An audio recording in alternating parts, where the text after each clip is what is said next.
ఒకానొక అడవిలో మర్రి చెట్టు మీద ఒక పావురాల జంట ఎన్నో రోజుల నుంచి గూడు కట్టుకుని సంతోషంగా జీవిస్తున్నాయి. ఒకరోజు వాటి దగ్గరికి పక్క అడవి నుంచి ఒక గుడ్లగూబ జంట వచ్చింది.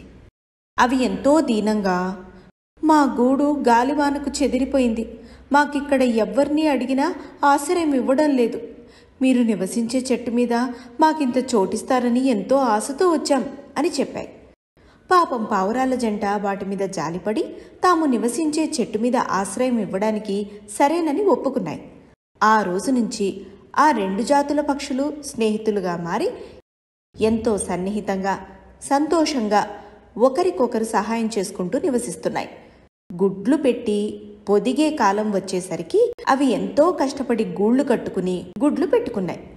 పావురాలు ఆహారం కోసం బయటికి వెళ్ళినప్పుడు గుడ్లగూబ జంట పావురాల గుడ్లను చూసుకుంటూ ఉండాలని, అలాగే గుడ్లగూబ జంట బయటికి వెళ్ళినప్పుడు పావురాల జంట కాపలా కాయాలని ఒక ఒప్పందం చేసుకున్నాయి.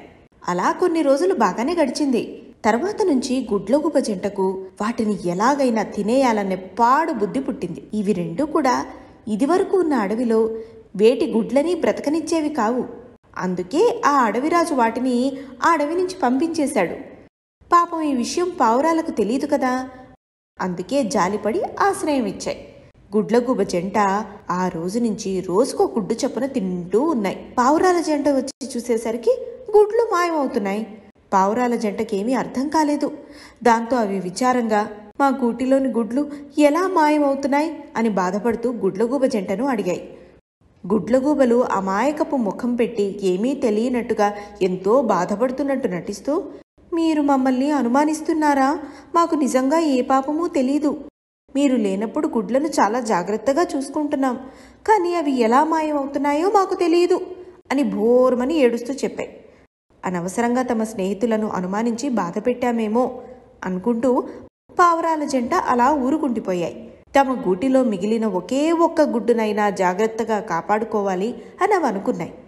ఆ రోజు నుంచి పావురాలు రెండూ ఒకటేసారి బయటికి వెళ్లకుండా ఒకదాని తర్వాత ఒకటి వంతులు వేసుకుని బయటికి వెళ్తూ వస్తూ గుడ్డునైతే కాపాడుకుంటూ ఉన్నాయి.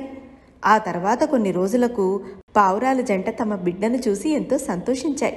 ఆ తర్వాత జంటలోని మగ పావురం గూడును వదిలి వేరే చోటుకు వెళ్ళిపోదామని చెప్పింది. ఎన్నాళ్ల నుంచో మనం ఉంటున్న చోటిది, ఇప్పుడు ఎందుకు ఇక్కడి నుంచి వెళ్ళిపోదామంటున్నావు అని ఆశ్చర్యంగా ఆడపావురం అడిగింది. మన గూటిలోని గుడ్లను దొంగలించి తినేసింది ఎవరో తెలుసా? ఆ గుడ్లగూబలే.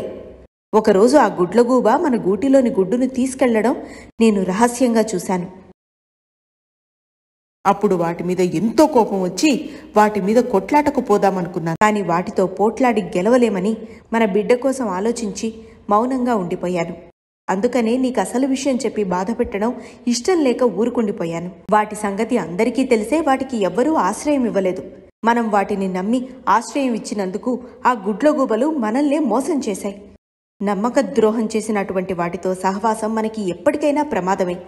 అందుకే వాటితో పోట్లాట పెట్టుకుని మనశ్శాంతి లేకుండా అవి ఎప్పుడు ఏ హాని చేస్తాయో అని భయంతో జీవించే బదులు దుష్టులకు దూరంగా వెళ్ళిపోవడమే మంచిది అని మగపావురం చెప్పింది. ఆడపావురం కూడా కాసేపు ఆలోచించి అదే సరి అయిన నిర్ణయం అనుకుంది. ఆ చెట్టు మీద నుంచి దూరంగా తమ బిడ్డతో సహా మరో చోటుకు మకాం మార్చివేశాయి. ఇక అప్పటి నుంచి అవి హాయిగా జీవించాయి. అందుకే దుష్టులకు ఎప్పుడూ దూరంగా ఉండమని చెప్పేది. వారి వల్ల మంచివారికి ఎప్పటికైనా ప్రమాదమే.